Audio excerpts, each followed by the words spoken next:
one of the most difficult decisions for me in the ambulance service was actually leaving the ambulance service. And it wasn't because I didn't like the job, it wasn't because I didn't like the staff or anything like that. It was more that I'd had a number of bad jobs, I'd had a number of things that I didn't want to see again. And for me, I just hit that kind of threshold of that was the amount of trauma that I was willing to kind of face. And there was no shame in that. And, you know, I've seen a number of staff, unfortunately, go through breakdowns and really struggle with kind of thinking that they should be able to handle more.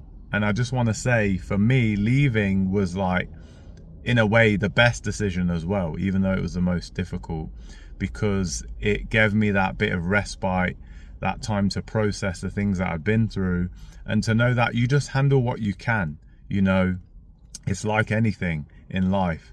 Everyone has a different threshold. So don't beat yourself up. If I know how I was feeling at the start of a set of shifts was that I didn't want to come across the things that I'd already witnessed. And therefore, in the back of my mind, I was dreading the set of shifts that were coming up. And the downtime was me just worrying about when I was going to be on again.